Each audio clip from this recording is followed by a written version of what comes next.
London changed children after Industrial Revolution. That is, London was changing. Why? Because of Industrial Revolution. Now, get me children, why this became a problem. Suppose you have a workshop or a factory here.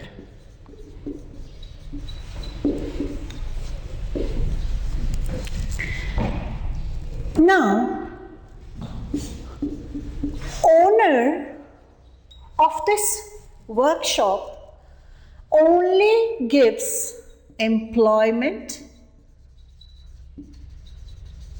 to the workers. He gives job to them and pays them for the amount of work they do there. This owner does not think that these workers who are working around there need a place where they can live. So what they do is that these workers are exploited. That is, they need something. By who?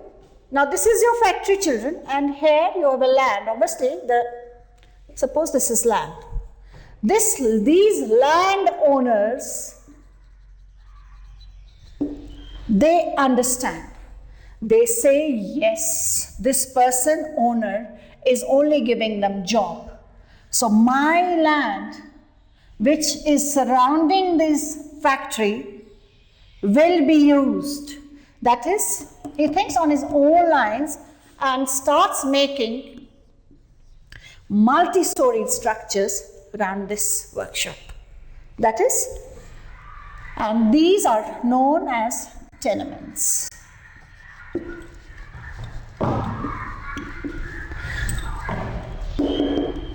So these landowners, they do both things. They try to solve the problem of these workers, but in the process, they charge them so much, that is, they also play a part in their exploitation. So what happens? These people, there is an increasing pressure on these areas. Everybody, every worker, everybody around working in these places wanted to live nearer to their factory so that where they can come and go work for the job. So there is a pressure on the city. So what happens is that there was a person by the name, he was a ship owner. He was known as Charles Booth.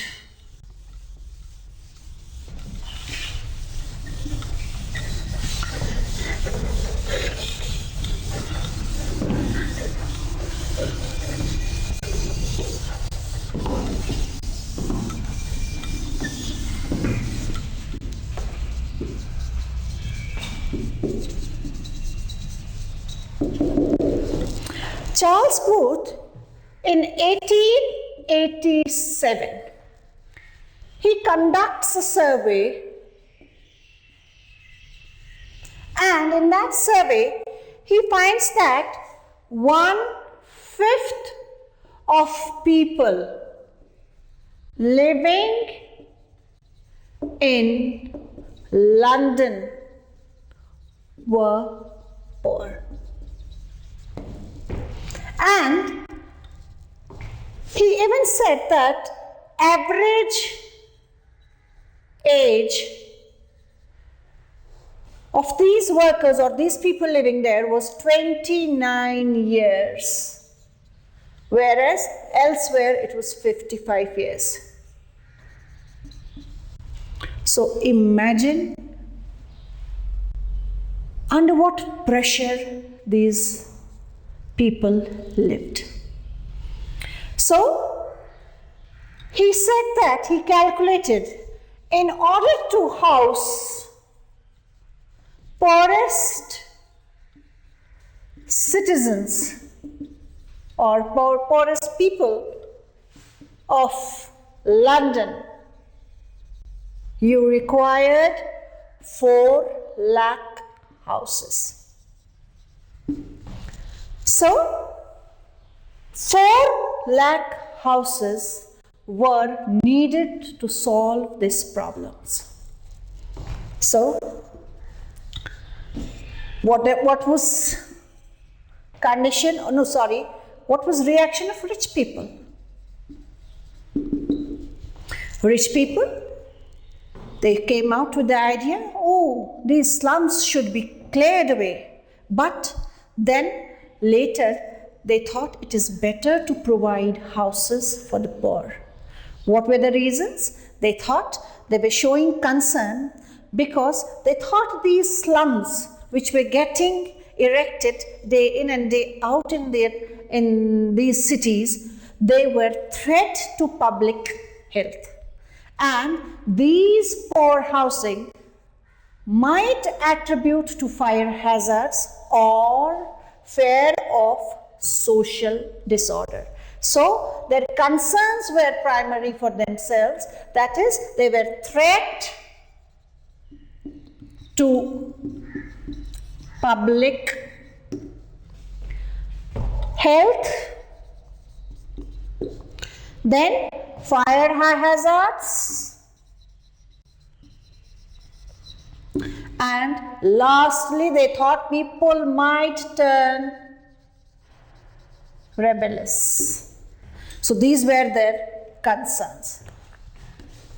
So what was to be done?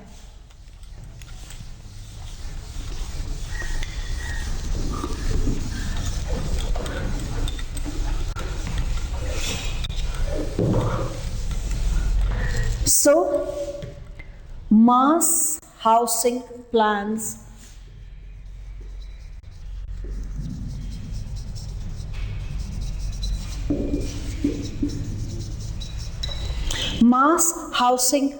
were planned so that you could prevent these poor people from turning rebellious. Now, I would discuss in points that how you would clean London.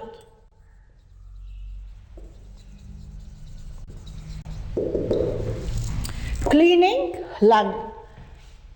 First, decongest localities.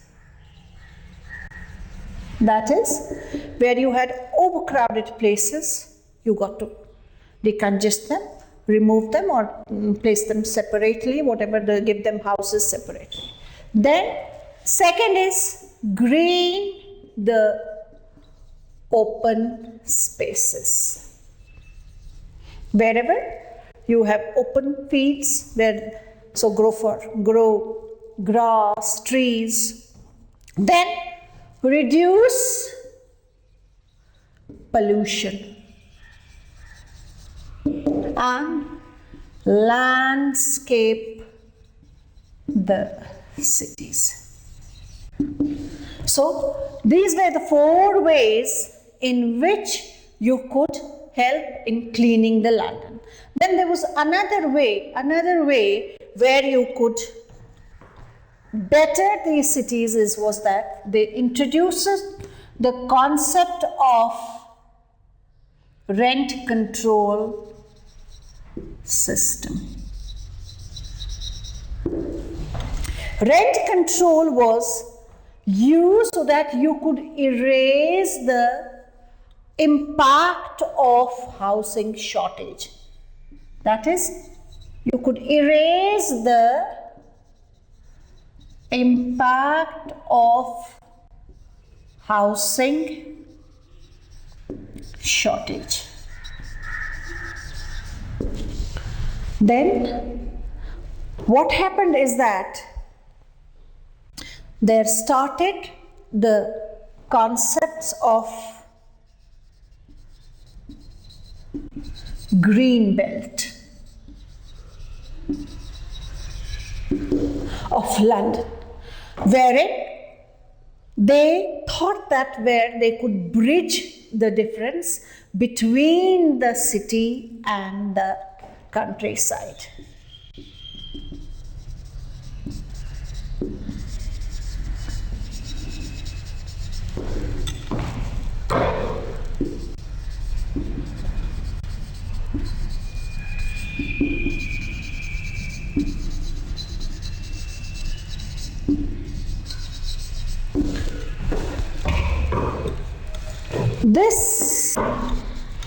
So children, this concept of garden city was developed, and it was given by person Ebenezer Howard,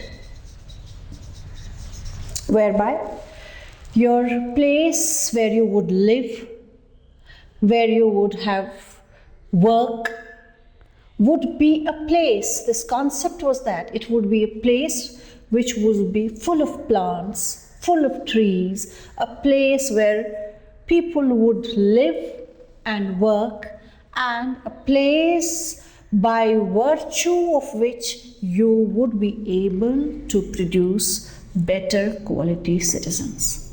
And when you have better quality citizens, your community grows. Your community, all aspects of the society get better. So this responsibility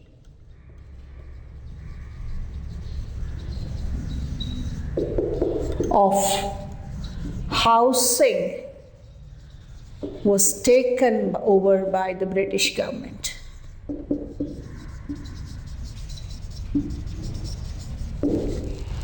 And they were working so that there would be less pressure on the cities, and people would live a little bit far from these factories, but they would be able to live nicely with good climatic conditions and then come to these cities for work. And for this, they needed something. They needed better transport facilities so that they could come to their place of work from their homes, which were not overcrowded, which were not slums, which were places where they would rest nicely and then contribute to these factories nicely.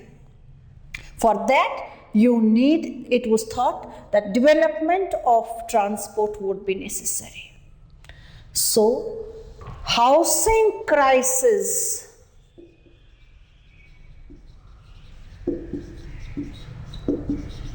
was solved by underground railway. Underground railway, it was opened on 10th Jan 1883, and you had the first, no, it was not 1883, it was 1863. And it opened on 10th Jan 1863, and you had railways running between Paddington and Farrington Street.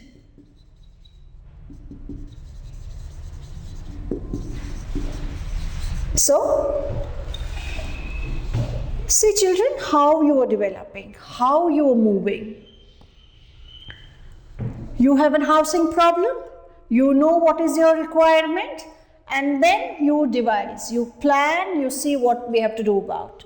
And with this, you reach to the conclusion that you do need some sort of a transport facility where people would come from the peripheral areas and work in these cities. They would come only for work, they would go back to their homes, places, and the pressure on these cities would not be much. So on first day, you had about 10,000 passengers who were carried by these trains which were running every 10 minutes.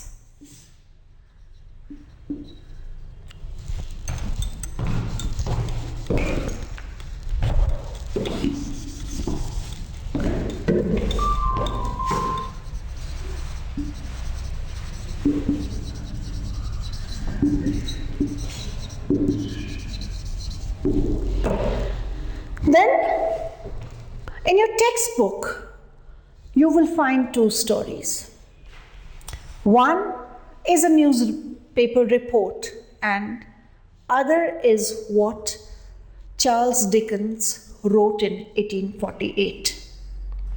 You will both read both of them, and then you will see the implications.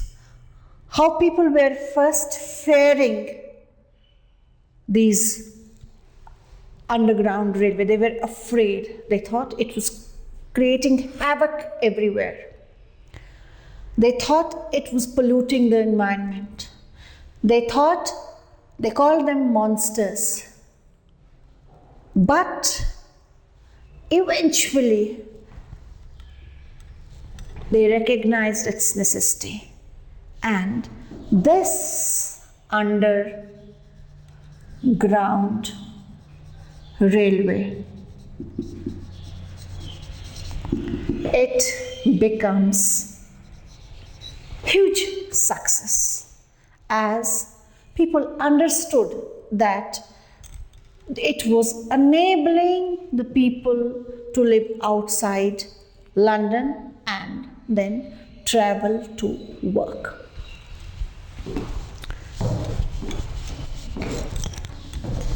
Now we come to some of the social aspects.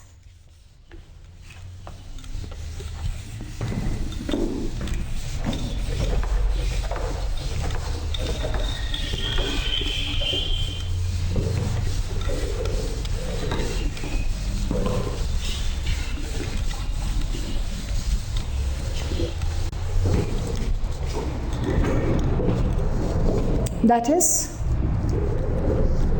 social change in the city. Life in industrial city got transformed.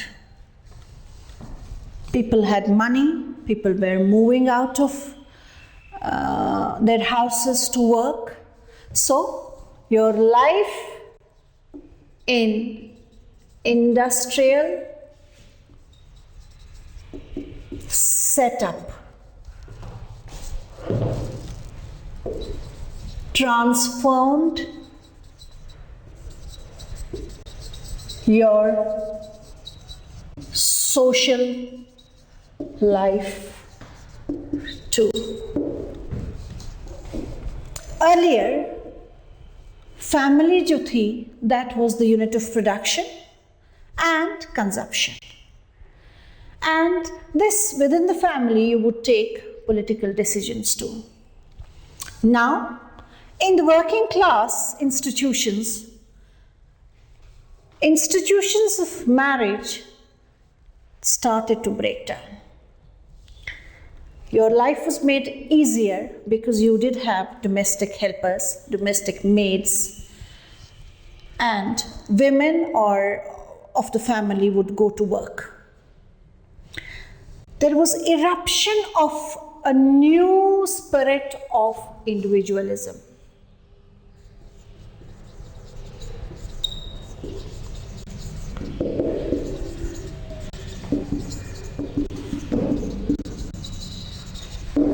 And this spirit that I am there. I have to take care of myself. I will not be taken granted by everybody.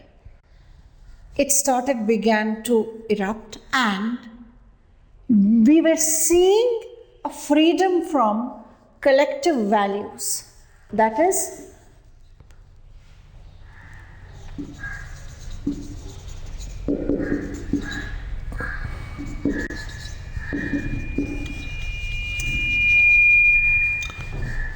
suppose you're living in a family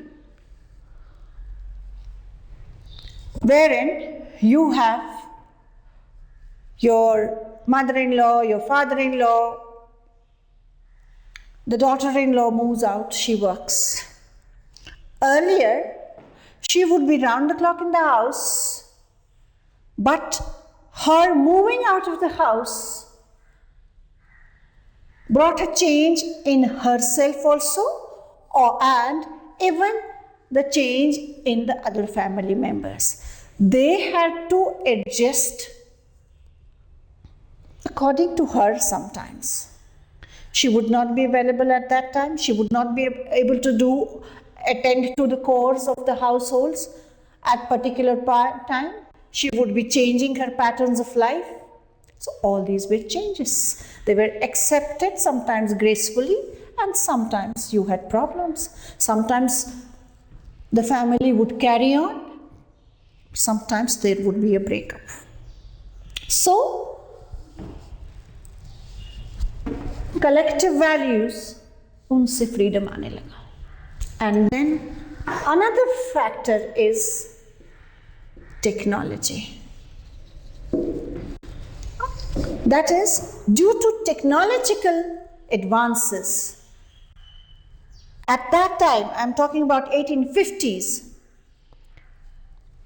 there was a period which I mentioned earlier, women were losing jobs, and they stayed home. And in that period, public life was dominated by men. And then you also had two movements underway.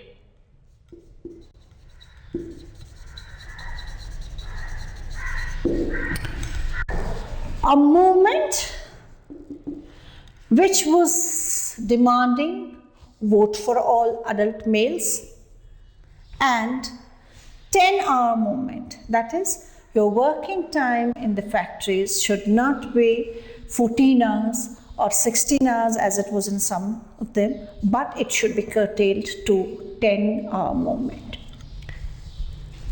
Now all this was happening. People were changing, new things were coming up, adaptation was taking place. Now there was thought process was also given that we are all working and working. We must think about our leisure. That is, how do we spend our spare time? For wealthy and rich Britishers, you had facilities. That is, for wealthy people or elite people, you had opera, you had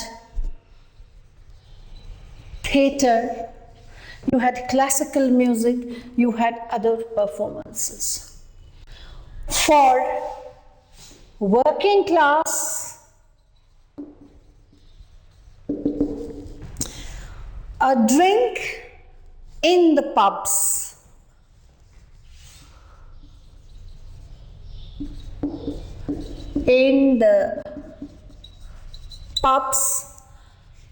with a political discussion. So for wealthy, You had facilities like opera, theatre, classical music performances.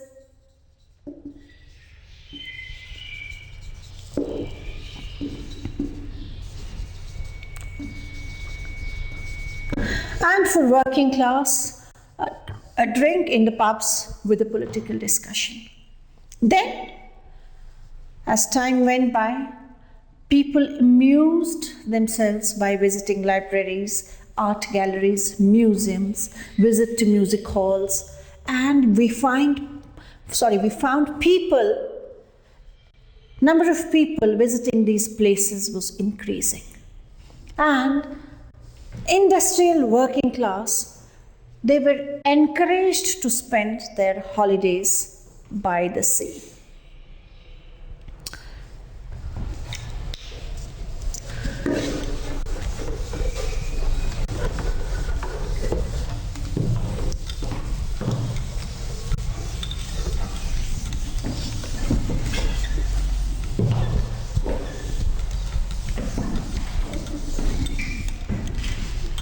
Now, the topic is politics in cities. In 1886, in severe winter, poor in London were demanding relief from the poverty. Similar riots occurred in 1887, and that came to be known as Bloody Sunday of November. Then further in 1889, dock workers also went on strike for 12 days. So from these three instances, we conclude that a large city population could be both a threat and an opportunity. That finishes, children, one part of the topic, that is discussion about how cities were developing in England. Our next topic would be the city in India, that is